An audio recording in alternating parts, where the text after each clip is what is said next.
Dinkes tak menyapa, Wong Tulung Agung, sehat, pasti bisa. Assalamualaikum warahmatullahi wabarakatuh. Selamat siang Sobat Sehat semua. Jumpa lagi di podcast Dinkesta Menyapa. Bersama saya Eko, di beberapa menit ke depan kita akan bersama-sama membahas tentang beberapa hal tentang kesehatan tentunya. Dan saya di sini ditemani oleh dua orang narasumber dari Puskesmas Pucang Laban. Nah kebetulan nih sekarang sudah mulai memasuki musim hujan. Kalau ngomong-ngomong soal hujan nih, ada satu kata yang terlintas di pikiran kita, yaitu camilan atau membeli jajanan. Itu sudah pasti ya. Jadi kalau cuaca dingin, panas, ngemil enak. Nah, pertanyaannya sekarang, apakah jajanan yang kita beli itu sudah bisa memenuhi nutrisi dan asupan gizi yang dibutuhkan oleh tubuh kita? Terus lagi, penting nggak sih memilih makanan atau jajanan yang seimbang dan beragam agar bisa memenuhi kebutuhan nutrisi tubuh kita? Untuk itu semua nanti akan kita kupas tuntas melalui podcast kita kali ini dengan tema pangan jajanan. Nah, bersama kita sekarang sudah ada Bu Suyatin, sanitarian dari Puskesmas Pucang Laban. Selamat siang, Bu. Selamat siang. Mbak Alfi, nutrisionis dari Puskesmas Pucang Laban. Selamat siang, Mbak Yopi. Selamat siang. Oke, langsung saja ya. Ngomong-ngomong soal pangan makanan nih atau cemilan nih. Apa sih pangan jajanan itu? Oke, kita bahas dari kacamata gizi kali ya. Jadi jajanan itu adalah makanan dan minuman yang biasanya disediakan di dalam wadah dan kadang bisa juga dijual di satu tempat tertentu, bisa di pinggir jalan, mungkin ada yang kaki lima, ada juga yang di tempat-tempat umum tertentu yang kita tinggal konsumsi. Jadi sifatnya kita dapat makanan itu udah diolah, kita nggak perlu mengolahnya. Jadi kita tinggal ambil atau mungkin kalau kita beli, kita ambil, kita bayar, kemudian kita bisa langsung konsumsi. Seperti itu, Pak. Oh gitu, oke. Nah, yang termasuk jajanan, itu tadi kan pangan jajanan. Oke. Oke. Jajanannya itu apa sih kira yang termasuk jajanan itu?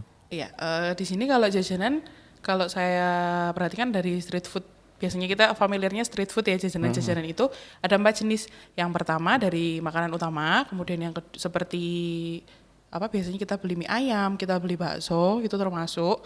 Yang kedua ada dari Oh, bakso juga masuk jajanan? iya termasuk, karena kan sifatnya kita datang dijualin sama orangnya, kita tinggal konsumsi kan, nggak perlu mengolah lagi, kayak gitu. Kemudian yang kedua ada dari minuman, yang minuman ini bisa es dan minuman kemasan yang lain. Minuman masuk jajanan juga? Termasuk, karena kadang kita jajan kan nggak selalu tentang apa Mbak, makanan. Camilan ya? Iya, nggak terlalu tentang yang gitu. semakanan itu gitu loh. Jadi kadang es buah kan ada isinya Pak, bisa dikunyah. Saya kira kalau musim hujan nyemil, masa nyemil es kan? Ada loh yang makin suka es waktu musim hujan, justru makin Oh, jadi dingin makin ini. es itu juga termasuk jajanan? Iya termasuk, karena dia masuk kelompok minuman. Nah kemudian yang ketiga mungkin kelompok yang snack. Snack itu termasuk makanan kemasan atau mungkin kue-kue yang lain. Kadang kan kue basah, kue tradisional itu juga termasuk. Oh iya. Oke, dan yang terakhir yang keempat ada buah potong. Buah potong. Ya buah-buahan yang dipotong biasanya dijual gerobakan. Oh kayak rujak buah gitu? Iya, ada kalau pakai bumbu kan rujak buah. Kadang kan bisa buahnya aja. Kadang yang dijual di beberapa minimarket yang terkenal itu, ya itu kan ada buah-buah yang ditaruh di dalam kemasan-kemasan Mika kayak gitu. Oh gitu, oke. Tertarik nih. Jadi gini, minuman masuk jajan, Ya. bakso pun masuk jajanan juga? Ya, Gitu oke. ya. Tak kira kalau jajanan itu gorengan, canggih, itu jajanan camilan. Saya kira seperti itu. Ya itu juga Ternyata termasuk sih Pak. enggak, maksudnya kayak bakso mie itu juga masuk kategori jajanan ya Iya. ternyata. Oh, oke. Nah, Mbak Yopi, dari yang disebutkan tadi, Iya. yang sehat yang mana? Oke, kalau kita ngomongin yang sehat tentunya yang nggak terlalu tinggi gula, yang nggak tinggi garam atau biasanya nggak terlalu asin, nggak terlalu manis, tidak selalu digoreng dalam artian nggak tinggi lemak. Habis itu tidak mengandung bahan tambahan pangan yang berbahaya, contohnya kayak pewarna, pemanis, pengawet. Karena dari ini semua nanti akan berpengaruh ke rasanya, ke baunya, teksturnya, bahkan manfaatnya untuk kesehatan kita sendiri. Seperti itu, Gitu. Pak. Oke. Oke, kalau ngomong tadi disinggung soal kualitas nih. Iya, betul. Kualitas saya langsung terpikir ke soal higienis. Jadi sesuatu yang berkualitas itu pasti segala sesuatunya kan pasti terbaik ya. Iya, Oke. harus baik. Mbak Atin nih, gimana sih menurut Mbak Atin tentang higienis sanitasi pangan?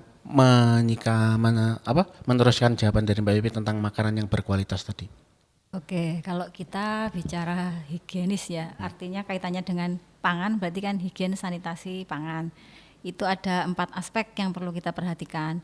Yang pertama dari aspek lokasi ya, lokasi tempat berjualan atau tempat itu jajanan pangan itu dijual, kemudian dari penjamah makanan atau penjualnya, kemudian yang ketiga dari peralatan yang digunakan, yang keempat dari kondisi pangan itu sendiri, maksudnya teksturnya, kemudian kebersihannya, itu ada empat aspek kalau dari higien sanitasi pangan.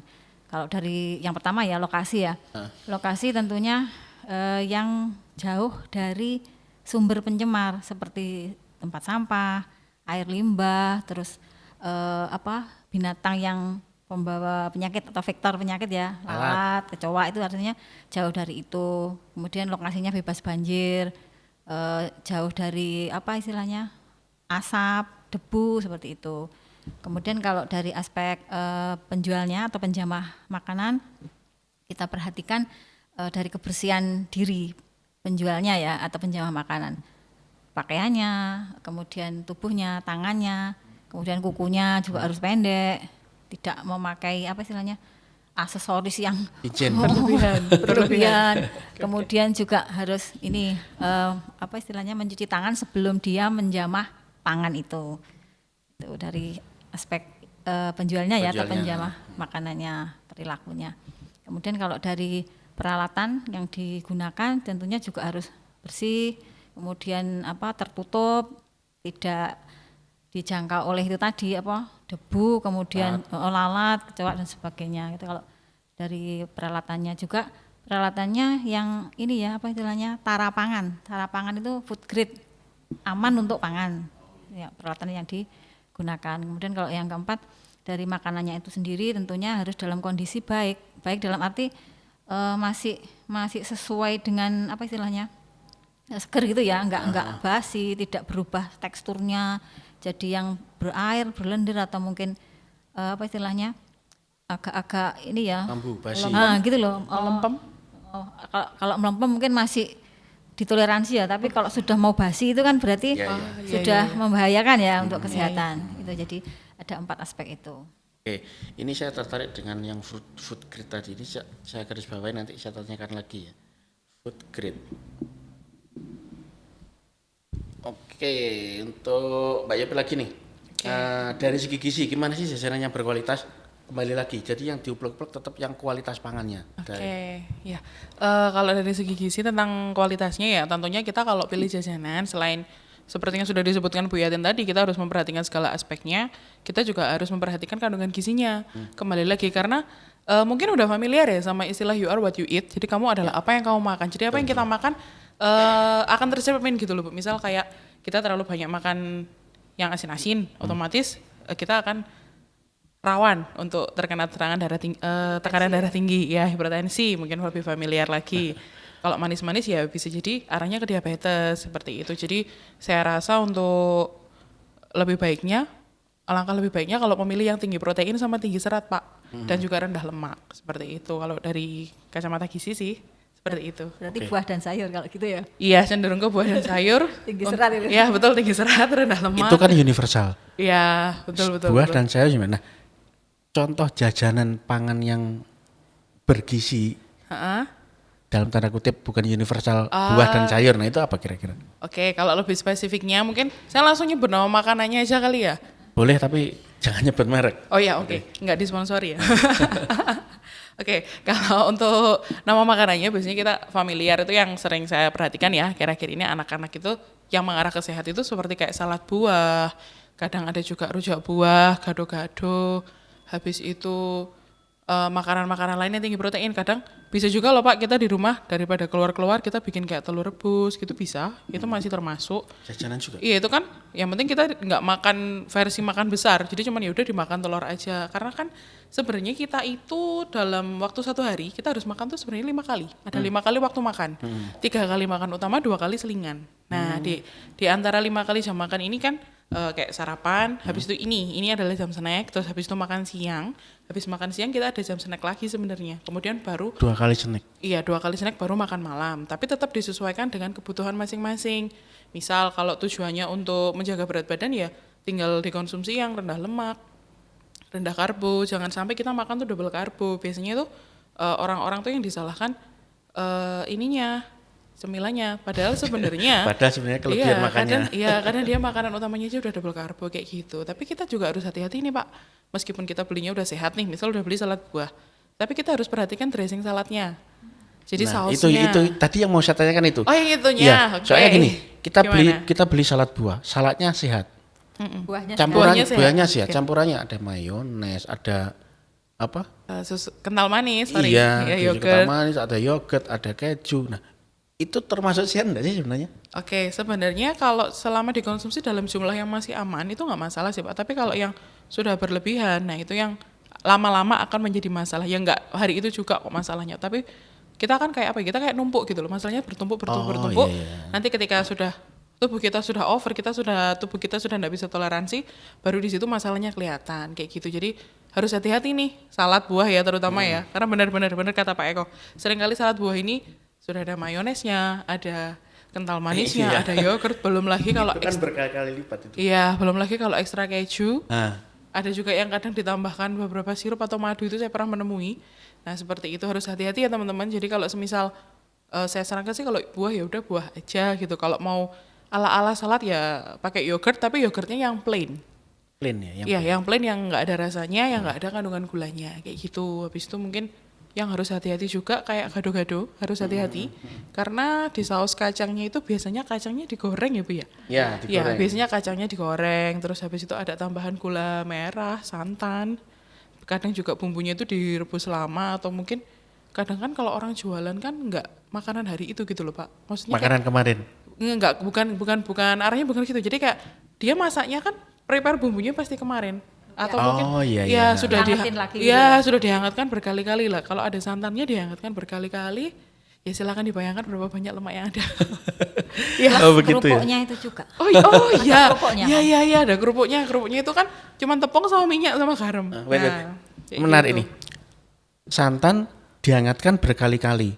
Iya. Kualitas dari santan itu turun, lemaknya naik gitu tuh Iya. pengertiannya. Iya, pada dasarnya makanan yang dihangatkan berkali-kali itu nilai gizinya pasti menguap Pak lama-lama. Yang naik Iya, justru yang ada tinggal hanya lemak sama natrium atau ini apa? gitu ya. Garam, kayak gitu. Baru tahu. Berarti yang suka makan makanan kemarin, nah Tidak teman-teman disarankan. Tidak disarankan. tidak disarankan ya, apalagi yang bersantan.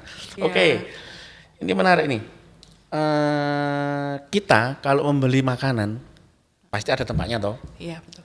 ada tempatnya entah itu plastik entah itu apa. Nah, apabila sekarang kan beberapa waktu lalu bukan sekarang sih, lagi tren kalau beli makanan jangan ditaruh di sini nanti bisa keracunan atau apa yang di luar sana ya. Nah, itu kan berarti mengindikasikan bahwa ada beberapa tempat makanan yang tidak sehat untuk dibuat, maksudnya tidak sehat untuk dibuat tempat makan. Oke, nah kira-kira nih, saya larinya ke Bu Mbak Yatin, Atin ya. ya, lebih ke Bu Yatin. Iya, Bu Yatin. Kira-kira gimana sih wadah atau tempat makanan yang sehat itu? Kalau kita apa istilahnya memilih ya, misalkan beli gitu ya, beli jajanan atau apa makanan, usahakan memilih bungkusnya itu yang ini apa namanya, bukan plastik dan bukan kertas koran atau kertas bekas yang ada tulisannya ya. Nah, kenapa? Kalau plastik itu ini potensi di dalam plastik itu kan ada bahan pembuat plastik itu seperti polivinil klorida dan apa namanya BPA itu ya, Bisphenol. bisphenol A itu kalau nanti kontak dengan makanan yang panas, hangat atau panas dan berminyak, itu berpotensi bahan kimia tersebut mengurai kemudian masuk ke makanan, bercampur ke makanan, sehingga kalau kita konsumsi otomatis bahan kimia plastik tadi kan ikut kita Kemakan, serap ya, ikut kemakan. kita serap dalam tubuh kita. Ya, itu yang berpotensi menimbulkan kanker ya, ada potensi apa karsinogenik, Oh, menimbulkan kanker. masker. Jadi upayakan bungkus makanan atau tempat makanan itu yang tara pangan gitu ya. Tara pangan artinya Cara pangan yang aman untuk makanan. ya Food grade? aman untuk food grade. untuk pangan ya. Oh ini termasuk yang saya catat tadi ya, yang food Iya, grade yang tadi food ya. grade, iya. Oke, itu termasuk yang saya tanyakan ini. Nah, mumpung kita membahas tentang bungkus makanan yang aman. Nah ini kita bahas food grade. Yang food grade itu ciri-cirinya gimana ya? Biasanya kalau di kemasan itu ada logo ya. Logonya itu gambar gelas sama garpu gitu, kemudian ada tulisan food grade. Oh itu udah pasti food grade ya? Ya, Kan? kalau dari pabrik biasanya sudah mengeluarkan logo seperti itu, berarti dia sudah food grade. Tentunya kan di bawah pengawasan BPOM ya, kalau Iya, betul. makanan kemasan itu kan di bawah pengawasan BPOM, jadi sudah apa istilahnya, oh berarti ini sudah memenuhi standar untuk kemasan yang food grade seperti itu. Jadi kita lihat di kemasan, misalkan ini ya, misalkan itu ada logonya, mungkin di Oh, iya, iya. bawahnya Iya. bawah apa di samping gitu ya, atau atas biasanya ada logo Oh iya ada ini ada. ada ya. Ini enggak diendas. Enggak, Ah, ada. ada food grade. Ya, ada Kemudian logonya. Benar-benar. ada logo segitiga daur ulang itu kan di tengahnya ada angka gitu ya. Kalau angkanya selain 3, 6, 7 itu insya Allah dia bebas bisphenol ya atau BPA Oh, free. gitu. Kalau angka di segitiga daur ulangnya itu selain 3, 6, 7. Jadi kita lihat di kemasan ada logo food grade grade-nya. dan ada logo itu tadi yang segitiga daur ulang dengan angka di tengahnya Oh, oke, itu. oke. Itu kalau yang kemasan. Nah, sobat sehat bisa dilihat ya nanti kalau beli makanan kemasan atau apa bisa dilihat kemasannya itu food grade apa enggak seperti kata dari Mbak Tina tadi. Jadi makanan yang kita konsumsi pun bisa aman gitu ya. Oke. Berarti kalau kita beli bakso gimana Bu? Bakso kan biasanya panas. Nah, kalau oh, kita betul, iya, betul. kalau kita beli kan biasanya kemasannya plastik. Bakso kan enggak ada kemasan. Aku kemasanku food grade kan enggak pernah. Iya. Iya. Yang sering itu kan plastik. Iya. Ya, karena kan dari segi ekonomis ya Iya, lebih Oke. bisa dijangkau. Kalau sebisa mungkin makan di tempat ya, maksudnya makan di Di- tempat di- itu kan dia pakai mangkok yang Iya, dari keramik ya, Oh, kalau iya. di situ. Tapi kalau mau dibawa pulang, sebaiknya bawa wadah sendiri ya, rantang itu ya, rantang atau apa istilahnya, Tempat makan yang dari stainless Heeh. atau dari keramik atau yang dari kaca. Jadi yang bukan plastik ya.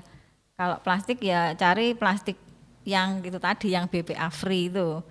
Kalau yang- kita bawa tempat loh ya. Tapi lebih aman mungkin kalau yang stainless atau kaca atau keramik bahannya dari apa istilahnya rantang atau Iya, mangkok ya. iya. Itu kalau mau dibawa pulang. Kalau biasanya nggak bawa wadah sendiri kan sama Lah, iya tuh.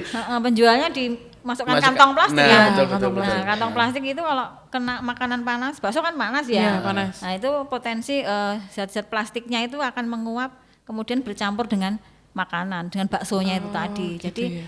nah itu rawan untuk istilahnya itu menyebabkan masalah kesehatan. Oh, berarti bisa dijadikan salah satu solusi. Jadi bila kita membeli makanan yang panas, usahakan bawa tempat sendiri gitu ya, kalau bawa mau tempat dibawa sendiri. pulang. Oh, gitu. Oke. Sekalian go green, Mbak. Oh iya. Iya, mengurangi sampah plastik. Iya, betul. Ngomong-ngomong soal makanan, saya juga jadi pikiran saya kemana-mana. Sebentar lagi kan puasa nih. Nah, Iya. di puasa itu sore kan pasti banyak takjil. Musim Nah, takjil. musim takjil.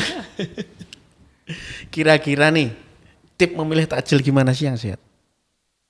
Dari siapa nih? Dari Mbak Yopi dulu. Oh, dari saya dulu. Iya. Oke.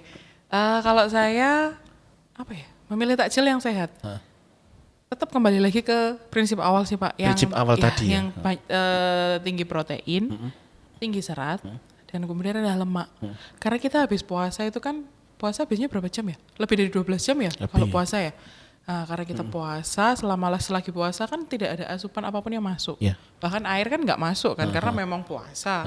Nah, jadi supaya tubuh kita nggak kaget kalau kita kasih makanan yang tinggi lemak kayak gorengan, itu tubuh kita langsung kayak, wih apa nih?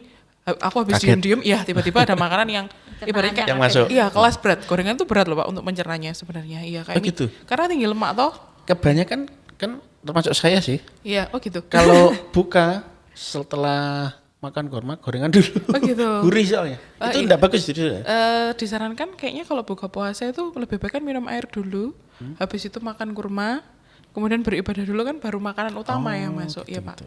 Iya, jadi setelah lama waktu tidak makan lebih baik memang makanan utama dulu yang masuk, baru mungkin nanti habis makan masih ada sisa space di perut mau tambah cemilan 1-2 sih it's okay sih saya rasa. Oke. Nah, sebentar saya potong kalau ada lanjutannya. Oke. Ngomong-ngomong soal makanan yang berprotein, di mana-mana makanan berprotein itu kan enggak tahan lama. Nah, Iya betul. sementara kalau kita membeli takjil di jalan atau makanan jalan sebelum puasa itu biasanya kan di prepare-nya siang, makannya sore. Itu kira-kira dari segi kualitas makanannya dari Mbak Tin gimana maksudnya? Untuk makanan yang tinggi protein itu memang kurang tahan lama. Jadi 4 jam itu harusnya sudah dikonsumsi. Jadi tidak melebihi 4 jam untuk dikonsumsi. Karena kalau lebih dari itu dia sudah akan mulai basi ya. Bahasanya basi. Kalau misalkan kita beli takjilnya itu sore gitu kan dia memasaknya mungkin dari Iya siang. pasti dipersiapkan siang hari. Ya, jadi kalau sudah 4 jam harusnya dihangatkan lagi gitu. Biar tidak basi itu tadi. Gitu. Jadi salah satu solusinya itu ya. Jadi sebelum 4 jam yang berprotein tinggi dihangatkan lagi. Itu dari segi gizi. Nah, saya balik lagi ke sini. Dihangatkan lagi yang protein itu nilai gizinya gimana? Ya pada dasarnya makanan kalau dihangatin nilai gizinya pasti menguap sih Pak. Ya nggak habis langsung sih, tapi pasti berkurang. Tapi masih layak untuk dikonsumsi. Tergantung, karena kan kalau orang jualan itu kan macam-macam. Kadang kita harus lihat dulu ketika kita terima apakah makanannya dari segi teksturnya terlalu empuk apa enggak. Kalau dia udah empuk, kalau dihangatin lagi kan makin empuk. Otomatis dia makin matang atau makin overcook kayak gitu. Nah, Saya pernah gini. Pernah menemui itu kalau masaknya itu kayak setengah matang gitu. Nanti diangetin lagi. Itu berarti enggak apa-apa ya kalau seperti itu ya? biasanya nggak apa-apa sih, tapi tergantung makanannya. Jadi tetap Tergantung diperhatikan isi makanannya Iya, gitu tetap dilihat. Apalagi kalau isinya ada santan-santannya ya Bu ya. Kita harus hati-hati kayak gitu. Oh gitu, oke. Ya sayur pun sebisa mungkin kan enggak diangetin kayak gitu. Jadi 4 jam sudah habis. iya 4 jam sudah habis. Jadi masaknya dikit aja jangan banyak. Oke. Enggak blenderang ya. Iya, enggak boleh blenderang. Nah ngomong-ngomong soal takjil nih, saya juga sempat terfikir. Sekarang kan lagi maraknya food truck, benar enggak? Jajanan yang diedarkan oleh food truck. Saya ingin ke Mbak Atin. Ciri-ciri food truck yang dengan makanan berkualitas tinggi itu seperti apa kira-kira? Mungkin selain food truck juga makanan jajanan keliling lain ya. Iya, Kan ada yang pakai gerobak didorong, terus motor. Ya, ada betul. yang food truck kan tidak hanya food truck Iya, ya. iya. Ada Iya. yang dipikul Yang juga. keliling, yang keliling. Ya, macam-macam. Kalau yang jajanan keliling itu yang perlu kita perhatikan tentunya dari tetap ya kebersihan ya, kebersihan baik penjualnya maupun tempatnya. Kalau penjualnya ya kita lihat dia cuci tangan sebelum menjamah makanan apa enggak. Artinya menyediakan untuk cuci tangan ya harusnya. Jadi sebelum dia menjamah makanan atau menjuali itu kan cuci tangan dulu gitu. Oh gitu. Kemudian kalau tempatnya ya dilihat ya tempat gerobaknya ditaruh apa, di mana gitu ya. mobilnya atau ininya apa namanya gerobak ya namanya. Gerobak, Itu harusnya bersih, Oh berarti gini. tertutup gitu. Sebentar Mbak Tin, saya salah sedikit. Berarti ciri-cirinya yang bisa dikatakan bersih itu kalau food trucknya atau orang yang menjajakan makanan keliling itu sedia air untuk cuci tangan. Itu yang paling nampak di mata ya. Iya, harusnya menyediakan tempat untuk cuci tangan atau kalau dia tidak menyediakan sendiri di dekatnya dia itu harusnya ada yang diakses ya. Dia bisa mengakses. Ya bisa mengakses tempat lain untuk mencuci tangan. Iya, Gitu. mengakses mungkin di rumah yang dia mangkal itu ada Kerannya. kerannya untuk cuci tangan, ada sabun itu bisa. Atau kalau enggak dia bawa hand sanitizer. Kalau dia keliling-keliling ya kan mungkin susah ya bawa apa keran itu kan tidak mungkin. Sulit. Ya, jadi Ngotong-ngotong keran kemana-mana. hand sanitizer kalau keliling-keliling. Tapi kalau dia mangkal dekat rumahnya orang atau tempat tertentu ada air mengalir dan sabun. Gitu. Kalau kayak gitu berarti gimana Bu? Kadang kan kalau orang keliling biasanya mayoritas yang jual gorengan. Kadang dia ya kalau jual sendirian nih Pak, maksud saya. Dia yang juali tapi dia juga terima uang. Itu gimana kalau yang kayak gitu? Oh iya, Ya, gimana kalau yang kayak gitu? Ya. Apa kan istilahnya kalau menerima uang kan uang dipegang oleh siapapun itu ya. Oke, gimana Mbak Ya, Tini? idealnya kan kalau dia digerai gitu ya, maksudnya ada standnya tersendiri itu mestinya terpisah antara yang apa istilahnya menjuali Makanan, sama dengan kasir. yang Kasirnya. kasir.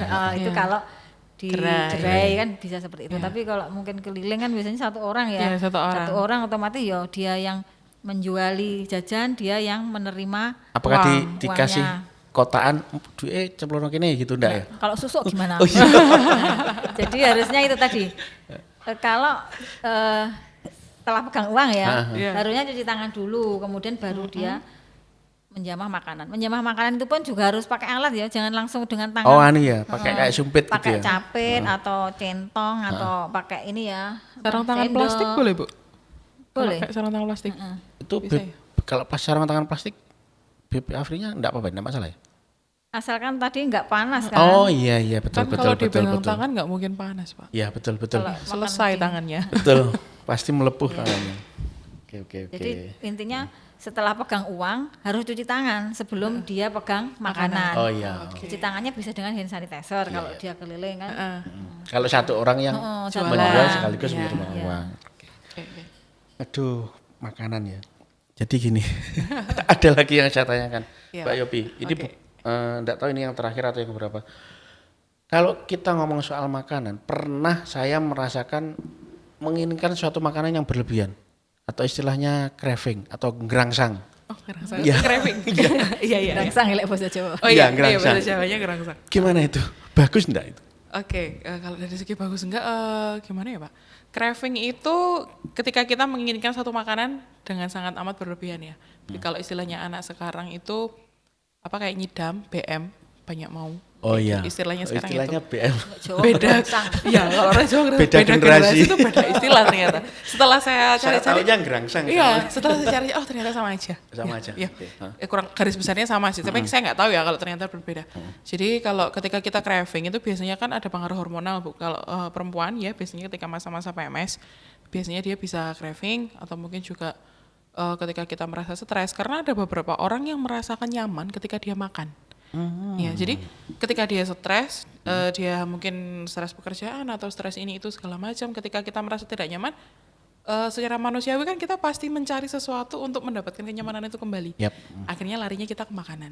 Nah, hal-hal itulah yang saya rasa tidak perlu disikapi lebih lanjut ya. Jadi kalau memang kita lagi craving, saya sarankan ambil air putih dulu. Coba kita minum air putih dulu sambil menenangkan diri. Yang kita mau itu emang beneran kita lapar, beneran kita kepingin, atau sebenarnya kita cuma haus. Oh kayak nyelimur gitu ya. Iya, bukan nyelimur juga sih Pak. Kita harus mengenali dulu Iya, iya. cravingnya kita ini kenapa kayak gitu. Karena kadang ada beberapa orang yang tidak bisa mengenali rasa hausnya sendiri. Jadi ya karena jadi dia mungkin jarang minum, dia sering makan, sering nyemil, akhirnya tubuhnya itu merespon rasa haus itu sebagai rasa lapar. Seperti itu. Jadi ketika kita mungkin kita udah makan jarak 30 menit atau 1 jam kok masih kepengen ini itu ya, kok masih kepengen itu ya, dan pengennya itu pengen pakai banget gitu loh Pak kadang, iya kan? Iya. Kayak gitu itu saya sarankan minum dulu coba, menenangkan diri sambil kita minum air putih dulu, habis itu kita coba kenali, apakah aku benar-benar lapar atau aku masih lapar atau aku mau cuman mau minum aja atau kayak gimana. Jadi ketika kita stres itu yang harus kita waspadai, harus hati-hati. Jangan ketika kita stres terus kita stres nih kerjaan terus kepingin makan. Biasanya kalau kita craving itu cenderungnya ke junk food soalnya Pak. Ya itu Iya kan? pikiran saya ke sana. Iya. Pikiran saya. Nah itu Iya, maksudnya yang perlu kita garis bawahi atau yang saya tanyakan bagaimana baguskah terus kebanyakan yang dimakan kan memang itu. Iya, karena gimana? ketika saya nggak begitu paham penjelasannya. Maksudnya saya untuk menjelaskan di sini saya bingung gitu. Jadi intinya ketika kita craving, mayoritas pengennya kan junk food. Betul. Nah kalau kita konsumsi junk food terlalu sering itu kan juga nggak baik. Nah, Kayak gitu. Apalagi kalau stresnya tiap hari, kita cravingnya juga tiap hari. Nah jadi lebih baik ketika kita craving minum dulu. Oh, Minum jadi- dulu, ya dikenali dulu rasa laparnya. Kemudian ketika kita lebih tenang, biasanya kita sudah bisa lebih mengendalikan diri. Jadi maunya kita kemana gitu. Jangan cuman ini ya, kalau anak sekarang embel-embelnya biasanya self reward. Nah itu harus hati-hati. Betul. Ya Betul, boleh betul, silakan betul, self betul. reward, tapi jangan self reward setiap hari. Iya. Berarti Dan itu gerangsang harus dikendalikan ya. Iya, Harus dong, karena yang dimakan ngeri. kata-kata yang self reward itu kan kayak kata-kata ultimate yang wah saya harus dihargai nih, makanan apapun masuk tanpa Iya. filter gitu. Iya, kalau bukan aku yang menghargai diriku sendiri, siapa lagi? Nah. Oke. Pagi nih, sebentar. Ada beberapa pertanyaan. Makanan sudah sehat, Oke. terus wadah sudah sehat. Oke. Apalagi yang harus dilakukan?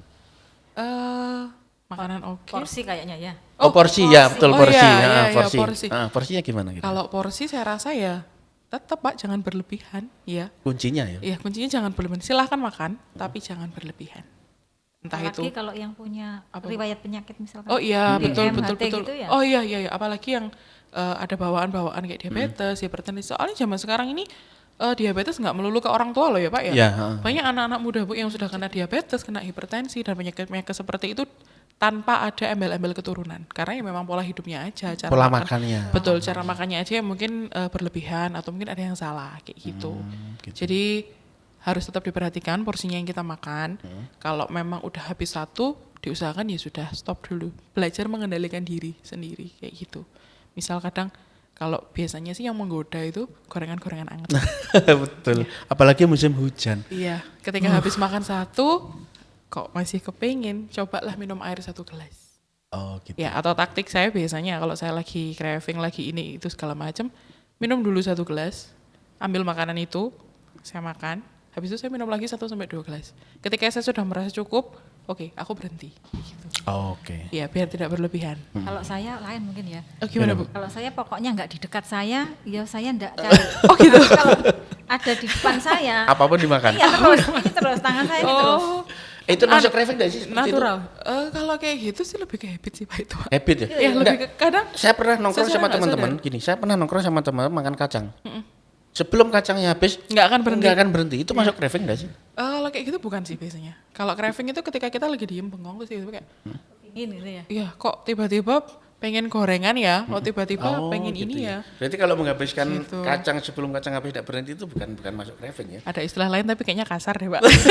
Itu salah kacangnya kali ya. Iya salah kacangnya Ada di di situ. dekat situ. Makanya Pak kalau beli kacang jangan banyak-banyak, temennya dibagi. Oke. Nah, terakhir nih, saya pernah dengar istilah apa yang kamu makan di pagi hari menentukan kamu di hari itu selanjutnya. Ah ya. Nah itu dari Ada segi gizi gimana? Apa kira-kira setelah kita bangun tidur perlukah makanan yang langsung makanan bergizi atau apa gitu? Oke, karena kalau dari menurut saya sih apa yang kita makan hari itu menentukan lebih ke mood kita seharian. Kadang juga apa ya kondisi gula darah kita kan pasti naik turun tuh Pak dalam 1 hari itu. Kalau kita pagi start makannya udah salah, otomatis ketika kita lagi bangun tidur nih kita bangun terus lihat ada ini nih, ada kue nih sisa semalam, langsung kita ambil kita makan kue. Apalagi kalau kue-kue manis, gula darahnya kan otomatis langsung meningkat. Nah, ketika gula darah melonjak tajam, ada kemungkinan dia juga akan turunnya tiba-tiba kayak langsung Hipoglikemi. Iya, takutnya bisa hipoglikemi. Bisa juga ketika gula darah kita naik, kita akan lebih cepat lapar. Jadi ketika kita pagi udah makannya salah, kita cepat lapar, otomatis untuk selanjutnya kita akan bentar-bentar makan, kayak gitu. Jadi Itu bukan craving juga ya? kayaknya bukan deh. Bukan. Kalau gitu kayaknya bukan. Awalnya tadi ya. Iya, karena kita salah di awal. Salah Tapi di awal. iya karena salah di awal pengaruh ke ini moodnya kita. Habis itu akhirnya kita mungkin sambil kerja sambil nonton video-video makan-makan kayak gitu. Iya akhirnya craving larinya lagi kayak gitu. Jadi kalau pagi ya bangun tidur kita minum dulu air putih atau air mineral yang ada silahkan apapun itu. Habis itu baru kita mulai dengan makanan-makanan yang tinggi serat, tinggi protein, rendah lemak seperti itu. Karena kan kalau kita pagi makan makanan yang seratnya udah banyak, itu juga membantu kita awet kenyang kayak gitu. Iya betul. Ya jadi kita akan lapar di jam makan yang selanjutnya. Gitu. Oke. Sangat-sangat mengena sekali dan itu beberapa sering saya langgar. Ya, relate ya ternyata. Berarti awali harimu dengan air putih ya. Iya, Iya, awalnya betul. harimu dengan yang air putih. Kadang saya mengawali hari dengan kopi. Apalagi kalau pas di gunung tuh. Nggak Iya. pernah minum setelah bangun pagi subuh mau Iya. mau summit tuh. jarang sekali minum air putih yang utama itu pasti kopi. Oh, tapi kalau kopinya kopi hitam saya rasa nggak masalah sih Nggak Pak. masalah ya? Tanpa gula. Yang penting nggak ada gula. Karena kan kopi hitam, air putih, teh tawar itu kan kalorinya 0. Oh Dia gitu. nggak akan pengaruh apa-apa ke tubuh kita. Oh gitu. Sama aja. Oh. Kayak gitu. Cuman Jadi enggak apa-apa ya? iya, tapi kan Tidak pakai gula ya. iya, tapi kan yang kita juga harus waspada kan kopi sama teh itu kan diuretik. Ya, betul. Kayak betul. gitu. Jadi mungkin nanti bermasalah di apa ya? Pengairan kita yang apa kita sering Gampang bolak-balik. haus. Iya, Iya, gampang betul. haus tapi juga sering bolak-balik ke kamar mandi kayak gitu. Jadi mending air putih deh Pak, air putih Air dulu putih deh. ya. Jadi Iya. perlu kita rubah habit kita meskipun Iya, betul. dimanapun kita berada, entah itu di gunung, entah itu bangun tidur di rumah, minum air putih terlebih dahulu, gitu ya. Sebisa mungkin ya. Oke, saya kira sudah habis pertanyaan yang ada di list saya. Kira-kira nih terakhir, kesimpulan atau saran untuk teman-teman yang menonton saat ini, Sobat Sehat Tulungagung, dari Mbak Yupi dulu. Oke. Untuk teman-teman yang lagi nonton, ingat ya, jangan kebanyakan self reward. Silahkan makan boleh bebas, tapi tetap dibatasin karena ya yang bisa mengendalikan diri kita sendiri ya kita sendiri. Itu aja sih Pak dari saya. Mungkin Oke. Bu Yatin mungkin? Ya, dari Bu Suyatin. Oke. Untuk yang nonton ya ini baik penjual maupun pembeli ya. Nah. Yang Panjang nonton kali nih, ini panjang nih. ya, yang nonton kali ini mungkin ada yang menjual, ada yang membeli ya. Iya. Jadi mohon ini ya, istilahnya masing-masing yang jualan maupun yang pembeli memperhatikan tadi higien sanitasi pangan ya. Ada 4 aspek tadi. Jadi lokasinya, kemudian orangnya atau yang berjualan itu perilakunya harus bersih gitu ya, dan sehat. Kemudian peralatan yang digunakan juga bersih dan tara pangan. Yang keempat kemudian ini makanannya itu sendiri juga harus kondisinya baik, tidak basi, tidak kotor, tidak dihinggapi oleh Ya, lalat lalat. atau binatang yang membawa penyakit lainnya. Jadi tolong ini untuk penjual maupun pembeli ya. Sama-sama. Iya, Harus sama-sama kerjasama sih, Pak. menjaga. Oke, itu aja Mbak Tin. Oke, terima kasih kepada narasumber siang hari ini, Mbak Yopi, Mbak Atin, telah berkenan meluangkan waktu dan berbagi ilmu. Jangan sungkan-sungkan kalau diundang lagi ke sini. Oke, siap. Oke, Sobat Sehat Tulungagung, demikian podcast kita kali ini tentang jajan pangan yang sehat. Jangan lupa like, komen, dan subscribe IG Dinkesta di Dinkesta, dan komen di YouTube Dinkesta @Dinkesta TV. Aduh, ini kayak efek dari Kurang air putih Pak. Iya, kayaknya. Kurang air putih Pak. Jadi jangan lupa like, komen, dan subscribe di YouTube Dinkesta TV. Jangan lupa juga komen dan like di IG-nya Dinkesta. Terima kasih. Wong Tulungagung sehat pasti bisa. Wassalamualaikum warahmatullahi wabarakatuh.